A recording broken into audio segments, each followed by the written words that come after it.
மாணவர்களே அனைவருக்கும் வணக்கம். ரெண்டாவது யூனிட்ல 23வது கணக்கை பார்ப்போம். சிவகாசி ஓய்வூதியர் மணமகிழ் மன்றத்தின் பின்வரும் பெறுதல்கள் மற்றும் செலுத்தல்கள் கணக்கில் இருந்து 2018 மார்ச் 31ஆம் நாளோடு முடிவடையும் ஆண்டிற்குரிய வருவாய் மற்றும் செலவின கணக்கு மற்றும் அந்த நாளைய இருப்பு நிலை குறிப்பு தயார் செய்யவும். 2018 மார்ச் 31ஆம் நாளோடு முடிவடையும் ஆண்டிற்குரிய பெறுதல்கள் மற்றும் செலுத்தல்கள் கணக்கு கொடுத்துருக்கு. இருப்பு கீழ் கொண்டு வரப்பட்டது. அதாவது தொடக்க கை ரொக்கம் 10,000, தொடக்க வங்கி ரொக்கம் 20,000, ரெண்டும் சேர்ந்து 30,000 கொடுத்துருக்கு. சந்தா இங்க நடப்பாண்டு அப்படின்றது இந்த கணக்கில் 2017-18 தான்.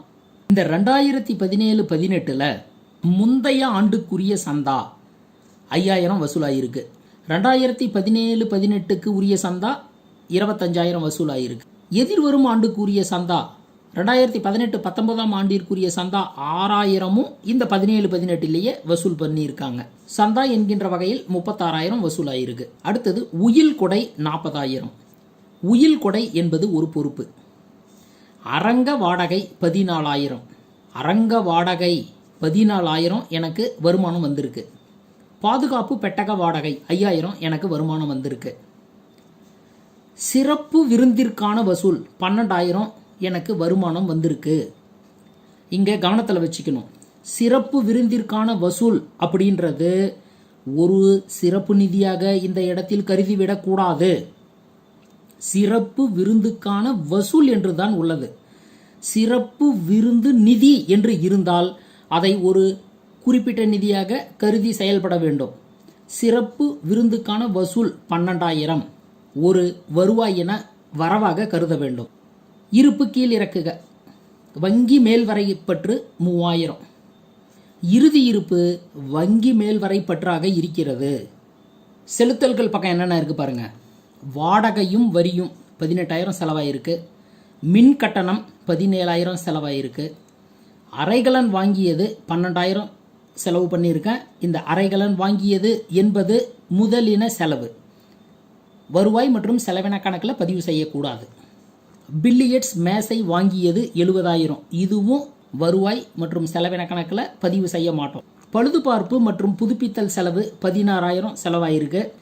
சிறப்பு விருந்து செலவுகள் 4,000. இங்கே பாருங்க, சிறப்பு விருந்துக்கான வசூல் 12,000 வருவாயின வரவா வச்சுக்கிட்டோம்.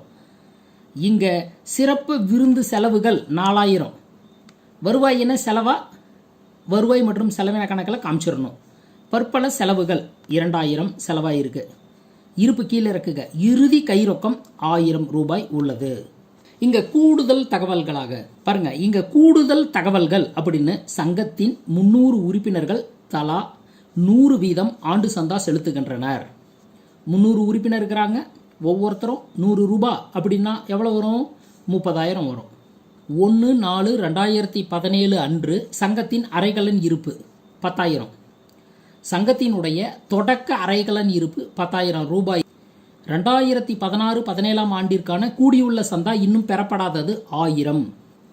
2016-17ஆம் ஆண்டிற்குரிய சந்தா 2017-18ஆம் ஆண்டு முடிவுல கூட இந்த 1,000 ரூபாய் இன்னும் வசூல் ஆகாம இருக்குது.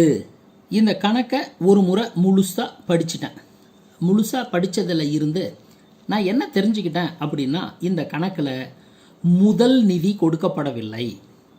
முதல் நிதி கொடுக்கல அப்படின்னா நம்ம முதல்ல என்ன செய்யணும்? முதல் நிதியை கண்டுபிடிக்கணும். கணக்காண்டினுடைய முதல் நாள் அன்னைக்கு இருப்பு நிலை குறிப்பை இந்த மாதிரி தயாரிக்கணும். அப்படி தயாரித்தோம்னா நமக்கு முதல் நிதி கிடைக்கும். 1/4/2017 அன்னைக்கு அந்த மன்றத்தில் இருக்கிற சொத்துகள் எவ்வளவு, பொறுப்புகள் எவ்வளவு அப்படின்னு பிரித்து எழுதிட்டு சொத்துக்களையும் பொறுப்புகளையும் பேலன்ஸ் பண்ணோம்னா நமக்கு முதல் நிதி கிடைத்துவிடும். இங்கே இப்போ முதல்ல இந்த சந்தாவை பாருங்க.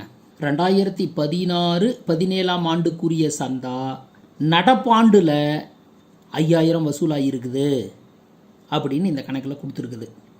அப்போது 2017-18ஆம் ஆண்டில், அதாவது ஏப்ரல் 1, 2017 அன்னைக்கு பெற வேண்டிய சந்தா 16, 17ஆம் ஆண்டுக்கு உரியது 5000 இருக்குதுன்னு அர்த்தம். இந்த 5000 என்பது சொத்து. பாருங்க, 2016, 17ஆம் ஆண்டில் சந்தா பெற வேண்டியது எவ்வளவு இருந்திருக்கு? 5000 இருந்திருக்குது. அது 17, 18ல் தான் வசூல் ஆகியிருக்குது. அப்போ 5000 என்பது சொத்து. அடுத்தது இங்க சரி கட்டுதல பாருங்க. 2016 மற்றும் 17ஆம் ஆண்டிற்கான கூடியுள்ள சந்தா இன்னும் பெறப்படாதது ஒரு 1000 ரூபாய் இருக்குது.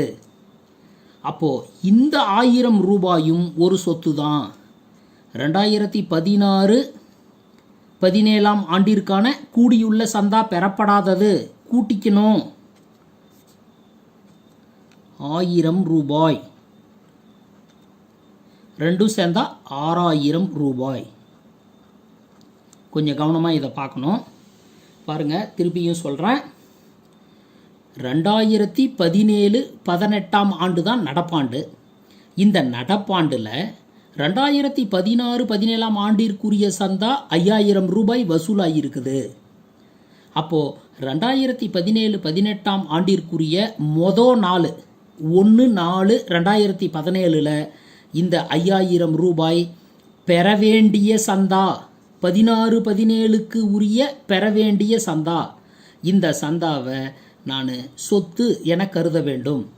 அது மட்டுமல்ல, கூடுதல் தகவலில் பாருங்க, 2016, 17ஆம் ஆண்டிற்கான கூடியுள்ள சந்தா இன்னும் பெறப்படாதது. அந்த 2017, 18ஆம் ஆண்டு முடிஞ்ச கடைசி நாள் அன்னைக்கு கூட ஒரு 1000 ரூபாய் 16, 17ஆம் ஆண்டுக்குரியது இன்னும் பெறப்படாமல் உள்ளது. அப்போ ஒரு 5000 ரூபாய், கூடுதல் தகவலில் இருக்கிற ஒரு 1000 ரூபாய், ரெண்டையும் கூட்டி 6000 ரூபாயை சொத்துல காமிக்கிறேன். அடுத்தது சரி கட்டுதலை பாருங்க. 1/4/2017 அன்று சங்கத்தின் அறைகலன் இருப்பு, தொடக்க அறைகலன் இருப்பு 10000. தொடக்க நாள் அன்னைக்கு 10000 ரூபாய் அறைகலன் இருக்குது. அப்போ அறைகலன் இருப்பு 10000. அடுத்தது திருப்பமும் கணக்குக்கு வாங்க. இருப்பு கீழ் கொண்டு வரப்பட்டது. தொடக்க கை ரொக்கம் 10000, தொடக்க வங்கி ரொக்கம் 20000, ஆக மொத்தம் 30000 ரூபாய் தொடக்க இருப்பு சொத்தாக உள்ளது. கை ரொக்கம் 10000 ரூபாய், வங்கி ரொக்கம் 20000 ரூபாய், ரெண்டும் சேர்ந்தா 30000 ரூபாய் ரொக்கம் சொத்தாக இருக்குது. இப்போ இந்த கணக்கை பார்க்கும்போது இந்த கணக்கில் பொறுப்புகள் எதுவும் இல்லை. அப்போது நான் சொத்துகள் மதிப்பை கூட்டுறேன். 6000, 10000, 30000 கூட்டினோம்னா 46000 கிடைக்குது. இதே 46000 பொறுப்புகள் பக்கமும் எழுதிக்கிறேன். இங்கே பேலன்ஸ் பண்ணுறதுக்கு எந்த தொகையும் இல்லை. அப்போ இதே 46000 முதல் நிதிக்கு எழுதிக்கணும். அப்போ 46000 என்பது முதல் நிதி. 46000 என்பது முதல் நிதி. அடுத்து இந்த பெறுதல்கள் மற்றும் செலுத்தல்கள் கணக்கை பார்த்து வருவாய் மற்றும் செலவின கணக்கு பாருங்க. வருவாய் மற்றும் செலவின கணக்கை நம்ம இந்த படிவத்தில் இருக்கிற மாதிரி தயாரிக்க போகிறோம். இப்போ கணக்கில் செலுத்தல்கள் அப்படின்றத பார்த்து வருவாய் மற்றும் செலவின கணக்கில் செலவு பக்கம் என்ட்ரி போட போகிறேன். ஃபஸ்ட்டு பாருங்க, வாடகையும் வரியும் 18000 ரூபாய். வாடகையும் வரியும் 18000 ரூபாய். அடுத்தது மின் கட்டணம் 17000 ரூபாய். மின் கட்டணம் 17000 ரூபாய். அறைகலன் வாங்கியது, இது ஒரு முதலின செலவு, அதனால் வருவாய் மற்றும் செலவின கணக்கில் பதிவு செய்யக்கூடாது. அடுத்தது பில்லியர்ட்ஸ் மேசை வாங்கியது, இதுவும் ஒரு முதலின செலவு, இதையும் வருவாய் மற்றும் செலவின கணக்கில் பதிவு செய்யக்கூடாது. அடுத்தது பழுதுபார்ப்பு மற்றும் புதுப்பித்தல் செலவு 16000. பழுதுபார்ப்பு மற்றும் புதுப்பித்தல் 16000 செலவாகுது. சிறப்பு விருந்து செலவுகள் 4000 செலவாயிருக்குது. இந்த சிறப்பு விருந்து செலவுகள் அப்படின்றத நாம் குறிப்பிட்ட நிதியாக கருதக்கூடாது. நாம் இதை ஒரு வருவாயின செலவாக கருத வேண்டும். சிறப்பு விருந்து செலவுகள் 4000. அடுத்தது கணக்கில் பற்பல செலவுகள் 2000. பற்பல செலவுகள் 2000. இப்போ அடுத்தது கணக்கில் பெறுதல்கள் பக்கம் இருக்கக்கூடிய வருமானங்களை வருவாய் மற்றும் செலவின கணக்கில் பதிவு செய்ய போகிறேன். கை ரொக்கம், வங்கி ரொக்கம், இந்த தொடக்க இருப்பு வருவாய் மற்றும் செலவின கணக்கில் பதிவு செய்யக்கூடாது. அடுத்தது சந்தா இருக்குது. சந்தா 2016-17 ஆண்டிற்குரிய சந்தா 2017-18 வசூலாகியிருக்கிறது. அப்போது இந்த 5000 முந்தைய ஆண்டுக்குரிய சந்தா பதிவு செய்யக்கூடாது. 2017-18 ஆண்டிற்குரிய சந்தா 25,000 17-18லேயே வசூலாகியிருக்குது. அப்போது இந்த 25,000 நான் வருவாய் மற்றும் செலவின கணக்கில் பதிவு செய்யணும். 2018-19 ஆண்டிற்குரிய சந்தா 6,000 17-18லேயே வசூலாகிருக்கு. அதனால் இந்த 6,000த்தையும் நான் வருவாய் மற்றும் செலவின கணக்கில் பதிவு செய்யக்கூடாது. அப்போது சந்தாவை பொறுத்தவரை நடப்பு ஆண்டு வசூலான சந்தா 25,000 பதிவு செய்கிறேன். சந்தா 2017-18 ஆண்டிற்கான சந்தா பெற்றது 25,000. இப்போ இந்த இடத்துல ஒரு சின்ன விஷயத்தை நம்ம நினைவில் வச்சுக்கணும். சங்கத்தின் 300 உறுப்பினர்கள் தலா 100 வீதம் ஆண்டு சந்தா செலுத்துகின்றனர். அப்படின்னா 300 பெருக்கல் 100 30,000 சந்தா எனக்கு அந்த 2017-18 எனக்கு 30,000 வசூலாகியிருந்தால் எல்லா உறுப்பினரும் சந்தா கொடுத்துட்டாங்கன்னு அர்த்தம். ஆனால் 17-18 எவ்வளோ வசூலாகிருக்குது? 25,000 தான் வசூலாகிருக்குது.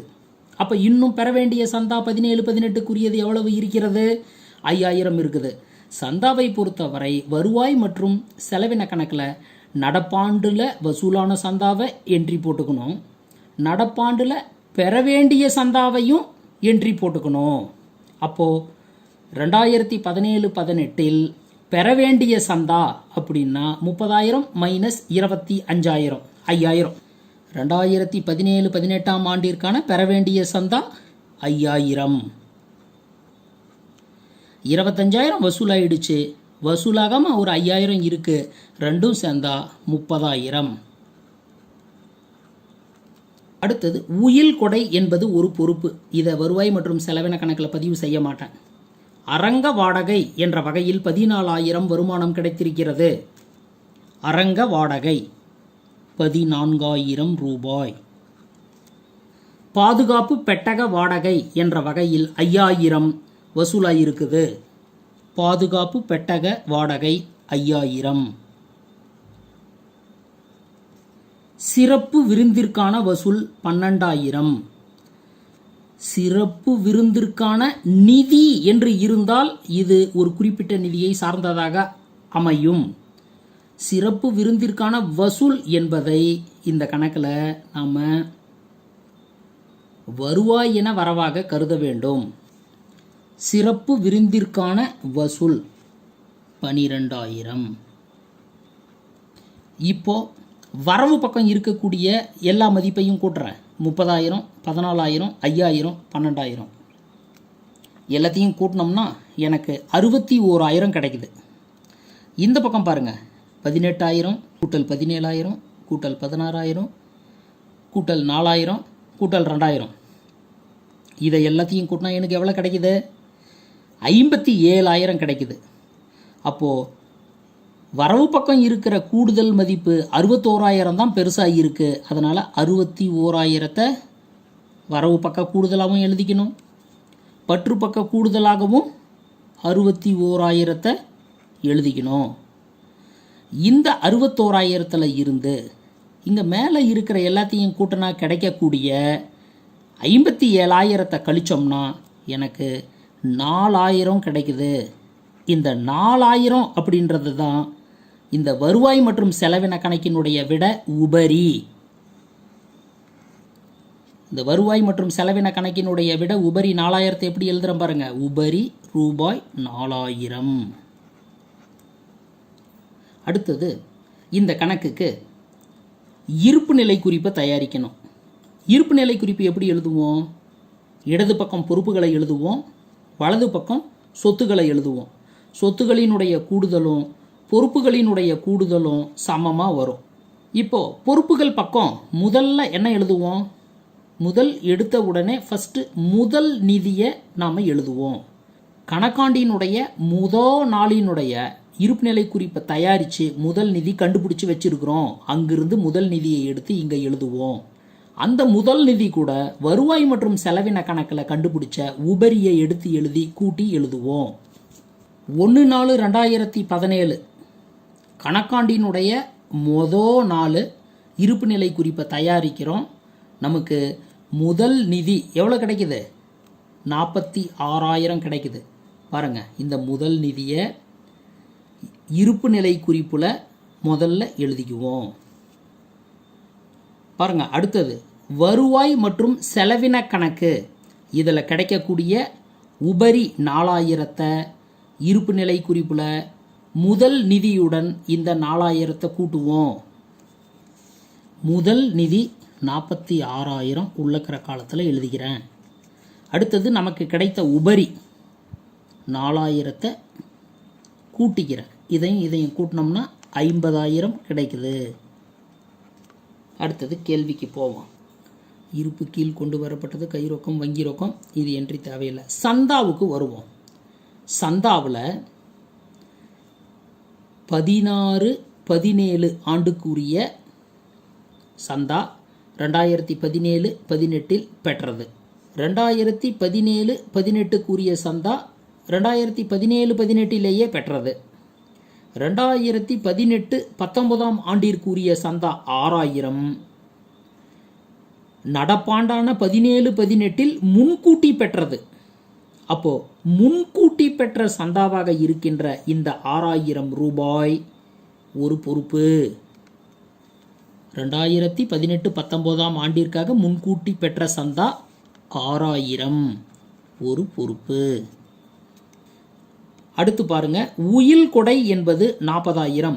உயில் கொடை என்பது ஒரு முதலின வரவு. உயில் கொடை என்பது எப்பொழுதும் பொறுப்பாக இருக்கும். உயில் கொடை 40,000. அரங்க வாடகை வருவாய் மற்றும் செலவின கணக்கில் என்ட்ரி போட்டாச்சு. பாதுகாப்பு பெட்டக வாடகை வருவாய் மற்றும் செலவின கணக்கில் என்ட்ரி போட்டாச்சு. சிறப்பு விருந்திற்கான வசூல் இதுவும் வருவாய் மற்றும் செலவின கணக்கில் என்ட்ரி போட்டுட்டேன். இருப்பு கீழ் இருக்க இறுதி இருப்பு வங்கி மேல்வரை பற்று 3000. வங்கி மேல்வரை பற்று என்பது ஒரு பொறுப்பு. அப்போ வங்கி மேல்வரை பற்று 3000. இப்போ அடுத்து சொத்துகள் பக்கம் நம்ம என்ட்ரி போடணும். சொத்துகள் பக்கம் என்ட்ரி போடும்போது இந்த கூடுதல் தகவலை பாருங்க.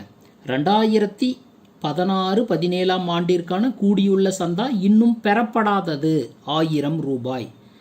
2016-17 ஆண்டிற்கு உரிய சந்தா 1000 ரூபாய். 2017-18 கணக்காண்டினுடைய கடைசி நாள் வரை இந்த 1000 ரூபாய் இன்னும் பெறப்படாமல் உள்ளது. அப்போ மன்றத்தினுடைய 1000 ரூபாய் சொத்தை உறுப்பினரே வச்சிருக்கிறாரு. அப்போ இந்த 1000 ரூபாய் ஒரு சொத்து. 2016-17 ஆண்டிற்கான கூடியுள்ள சந்தா இன்னும் பெறப்படாதது 1000 ரூபாய்.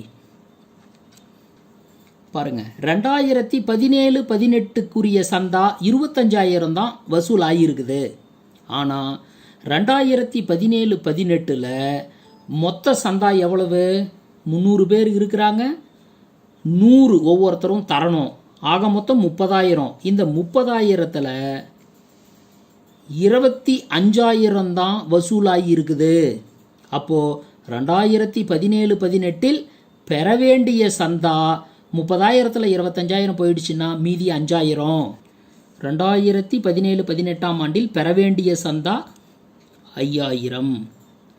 அப்போ சந்தா என்கின்ற வகையில் 1000 கூட்டல் 5000 6000 சொத்து பக்கம் இருக்கும். அடுத்தது அரைகலனை பற்றி பார்ப்போம். அரைகலனினுடைய தொடக்க இருப்பு கூடுதல் தகவலில் இருக்கு பாருங்க. 1/4/2017 அன்று அரைகலனினுடைய இருப்பு 10,000, தொடக்க இருப்பு 10,000,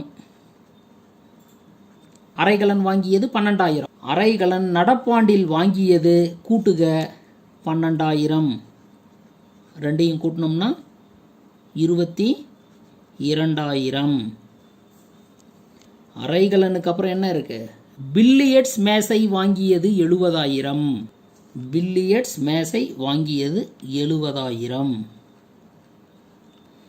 பழுதுபார்ப்பு மற்றும் புதுப்பித்தல் வருவாய் மற்றும் செலவின கணக்கில் பதிவு செஞ்சாச்சு. சிறப்பு விருந்து செலவுகள் வருவாய் மற்றும் செலவினத்தில் பதிவு செஞ்சாச்சு. பற்பல செலவுகள் வருவாய் மற்றும் செலவினத்தில் பதிவு செஞ்சாச்சு.